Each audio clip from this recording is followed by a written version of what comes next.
Hello everybody and welcome back once again to Let's Play Stainless Steel. Yes, the Portuguese campaign, which is drawing to its conclusion.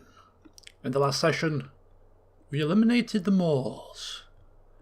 Our lifelong goal as the current king, and even the previous one, has always been to either severely cripple or, in the latter case, eliminate the Moors. And we achieved that.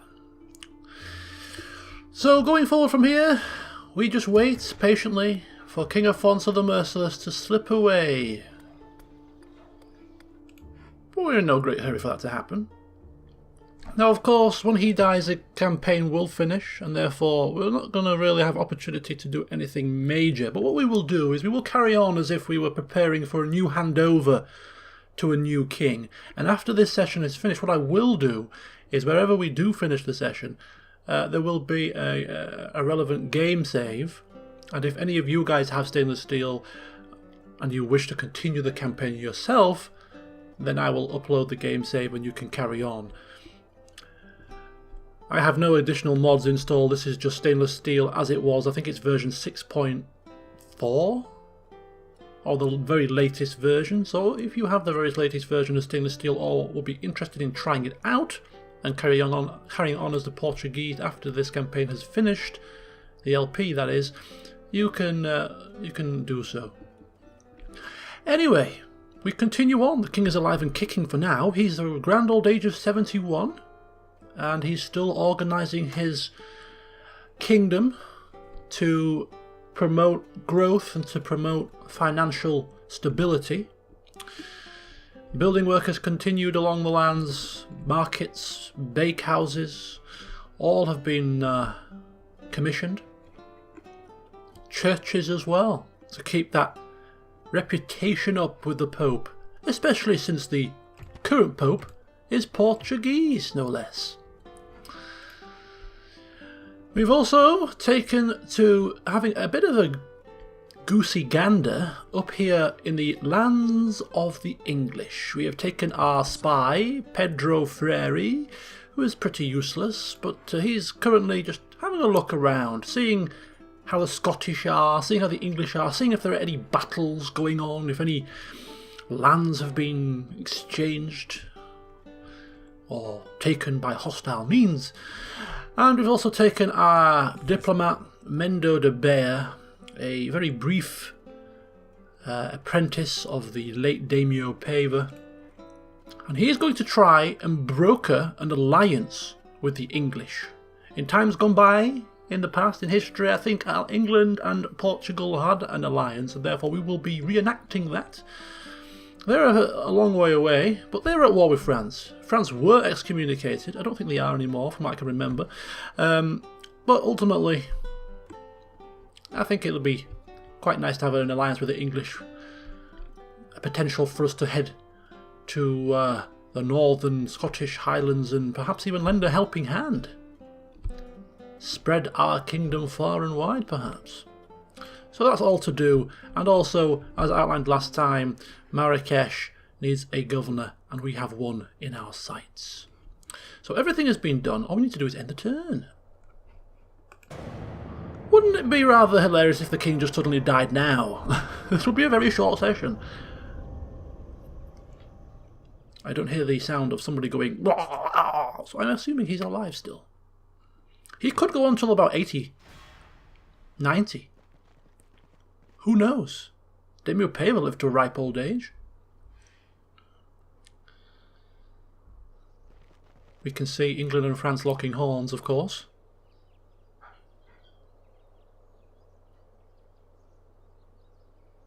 We shall keep a close eye on that development.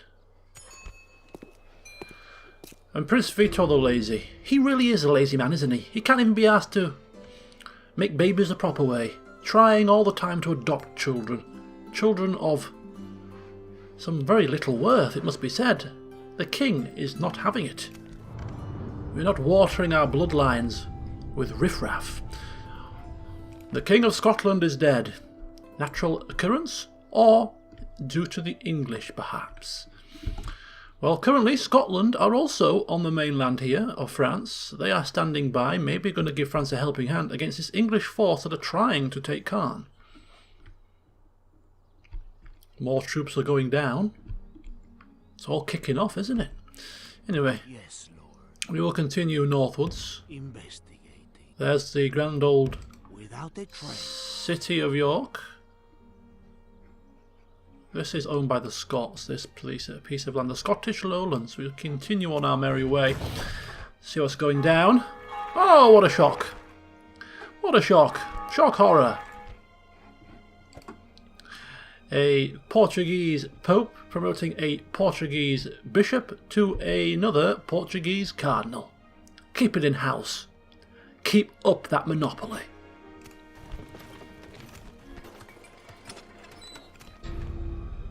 Oh, the Council of Nobles aren't happy. We didn't get to assassinate Prince Matteo because he escaped on ships from our assassin.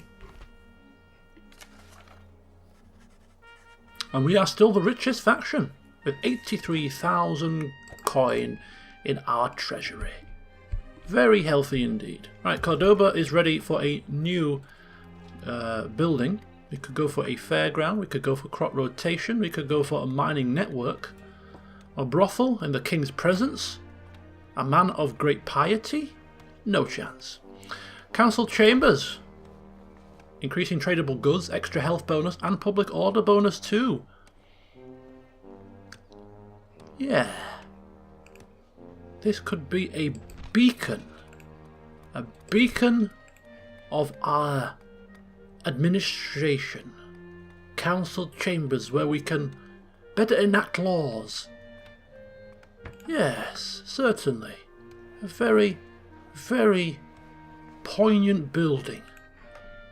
Especially in our capital. So he's commissioned the construction of that building. Here we go. So down here in Marrakesh, we have a diplomat. Oh, still not ready. One more turn. We'll keep waiting. Fez can't build anything. And Algiers is fine. So here is Sancho de Portugal on board his ships, just stopping off for some horses here at Granada. Here they are, two units. And then he's going to sail to Palma. And then take it. This lawless band of dogs need to be brought to heel.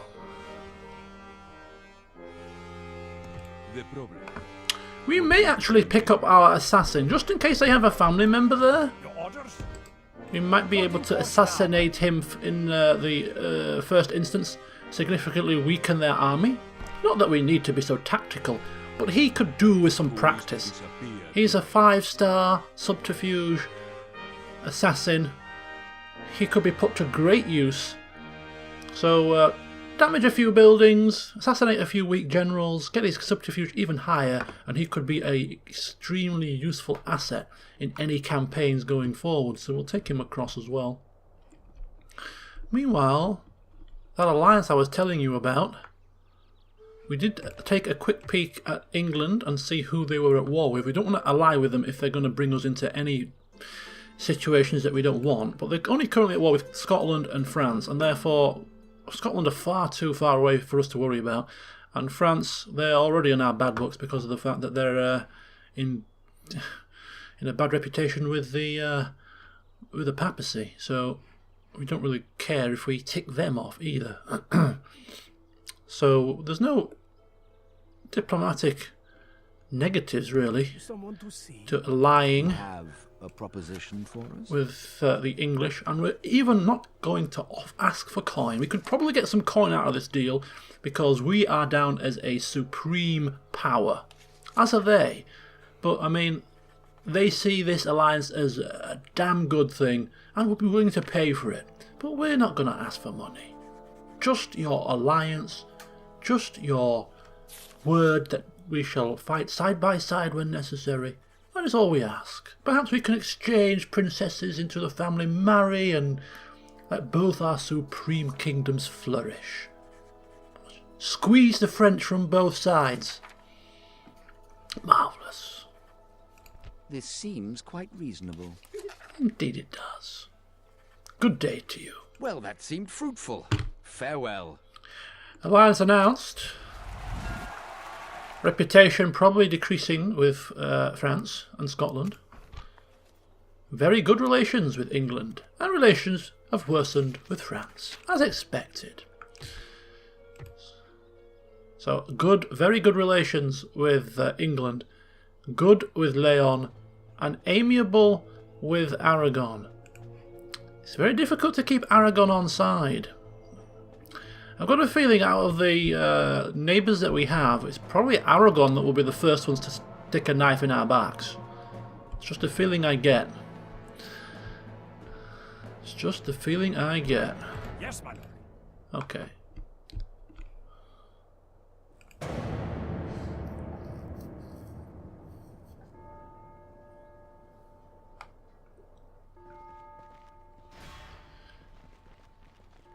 Wow, okay, it's all kicking off there. But England are still standing fast. To give them their dues. Their knights, their swordsmen. Could well be a valuable asset to us. We do lack decent infantry troops right now.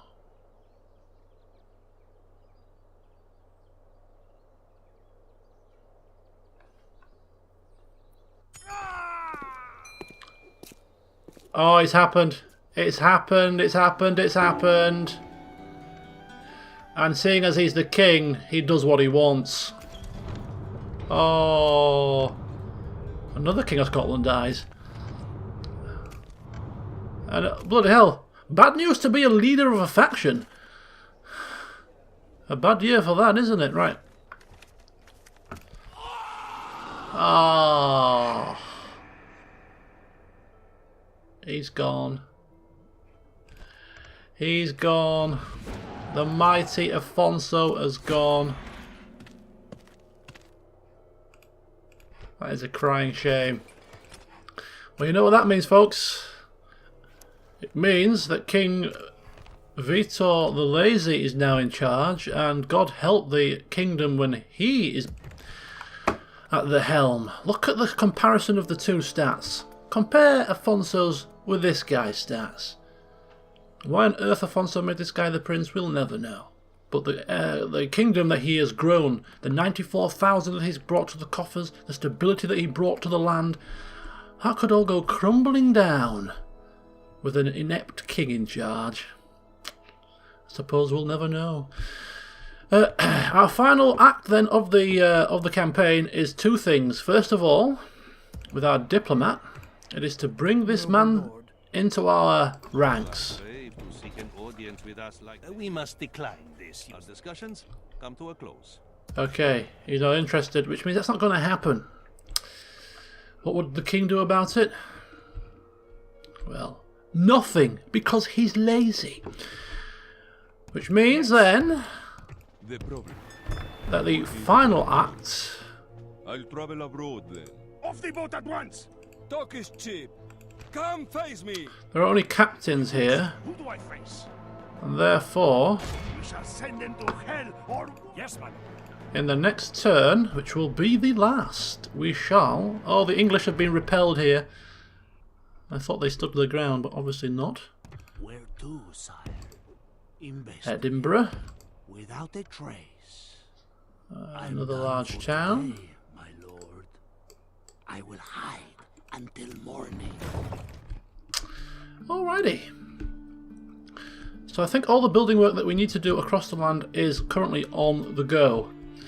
But what I proposed to do with the King Vito the Lazy, if I was going to continue the campaign, was I was going to actually roleplay him as exactly as he is, as a lazy son of a gun.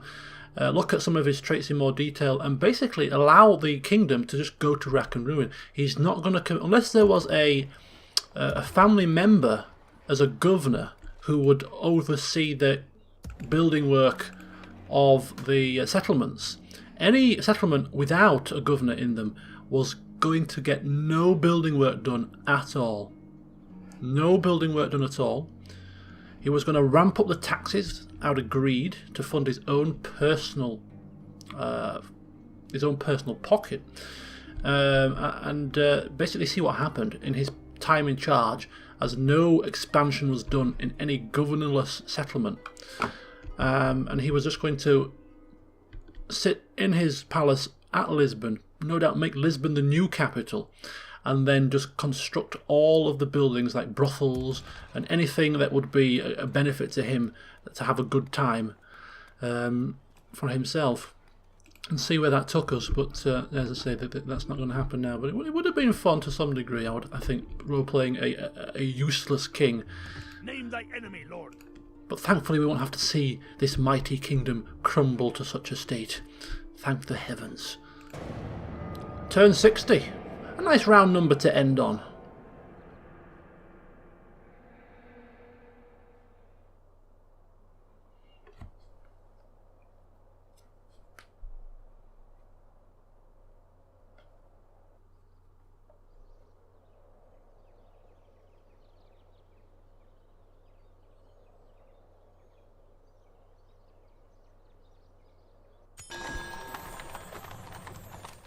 Marriage, more leaders, papal law, we lose a cardinal, we lose a pope rather. He didn't live too very long, did he? Trade routes attacked. We could fund some privateers to hunt them down for 5,000 florins, or take the risk and hope our trade gets through. King Vito the Lazy. King, there are pirates and brigands attacking our trade routes. I really can't be bothered. Go away. And we have yet another Portuguese Pope. Not really a shock. Everybody loves us.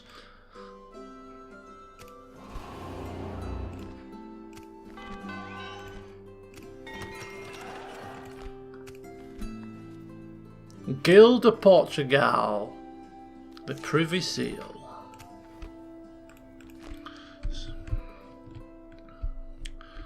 Okay, so the final piece of the puzzle then. Who do I face? We march on our victims. Sooner or later, they will relent, my lord. Well, we're not going to end the turn just yet. We'll end the session, end the campaign, because we haven't got what we want just yet. So Marrakesh, it's building, that's fine. It's Fez is got Felipe the Chivalrous in there, but the current king is all in favour of people having a good time. So Felipe the Chivalrous is actually going to build an inn here because, well, why not? The previous king forbade it. This one doesn't care. So let's have an inn, shall we? And Melilla, that's building. Algiers, that's building. Porto's building. Right, Lisbon. Tavern, we'll let that finish off. But as I said, it's all about the money with this guy. Forget your population growth. Who cares about the people if they're oppressed? All I care about is my coin, my pockets, my good time. Silvers, put your taxes up. Now! Yellowface, I don't care. And they're not going to get any building work at all because the king is not bothered. Badajoz, retrain the troops? No. Why should we waste coin?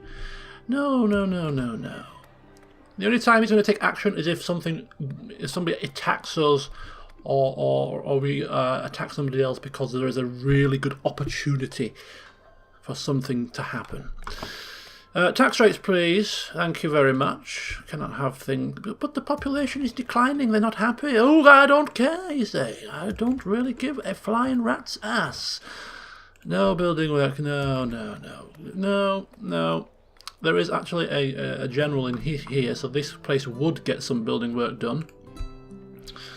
Now, the other family members could actually bandy up and get their heads together and maybe move themselves, position themselves to strategic settlements.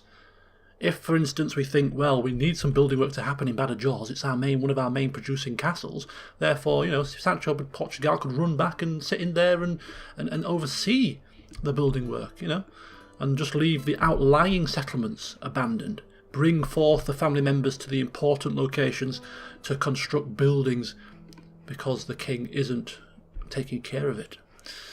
Anyway, tax rates. Tax rates up. I think that's everything. Marrakesh is obviously already quite bad. We don't want to. We're not going to be completely foolish and give ourselves revolts for no apparent reason. So the tax rates across the land have been hiked up all of a sudden upon the former king's death, Afonso, which gives us even more income, which I'm sure the current king is absolutely extremely ecstatic about. All right. Yes, Lord. Investigating. But my lord, I cannot go there. So it will be the final turn now.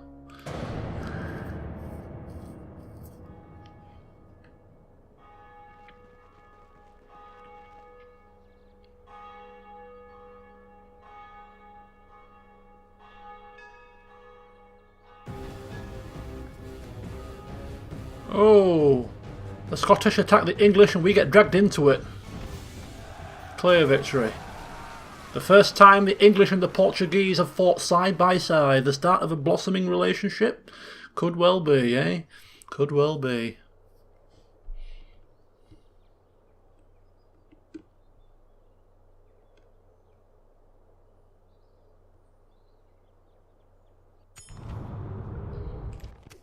More dead leaders.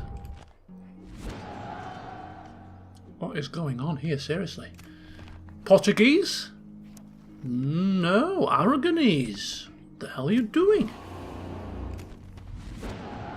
We have been dragged into war with Scotland. Not good for our reputation with the Pope, of course, attacking fellow Catholics, but we were dragged into that. Not our doing. In fact, if you take a look at the Scottish relationship with the Pope, it's not too bad. Alright, so to finish off the series then. Command! We shall send them to hell or worse! March!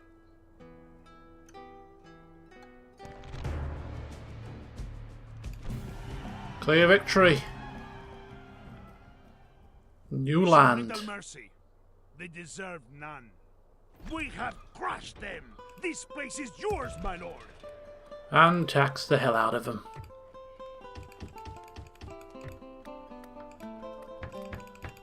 And repair. Lovely.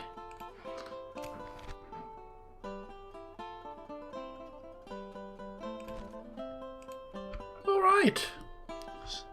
So there you have it. The end of the campaign. Hope you've enjoyed it. And what we'll do to finish it off once and for all is we shall just take a very quick look at the various tabs. We have our family tree. Of course, the man has passed away. But the original king, Enrique's youngest son, is still on the go. Felipe the Chivalrous. He's in Fez currently. He has 2 of his own children. Recently, young Gil here. We've got Velasco and Gulo, who married our darling Francisca. They have 3 children, 2 of them boys, who would come of age, of course. Lorenzo Portella, we know what happened to him. King Vito the Lazy, with his various adopted children. And Sancho de Portugal, with his 2 sons and 1 daughter, and he would post-haste make his way back to Badajoz. As we end our overall faction ranking with our neighbours. Did we ever surpass Sicily? No, Sicily are really on the up. That would be quite the struggle, and even Aragon are ahead of us. But we were quite happy with our lot in life, and who knows where we would have expanded next. Sicily, France or Scotland were all potential candidates. We of course have a second Portuguese Pope in a row, and the College of Cardinals is dominated by Portuguese. So this could be a common theme for some years to come.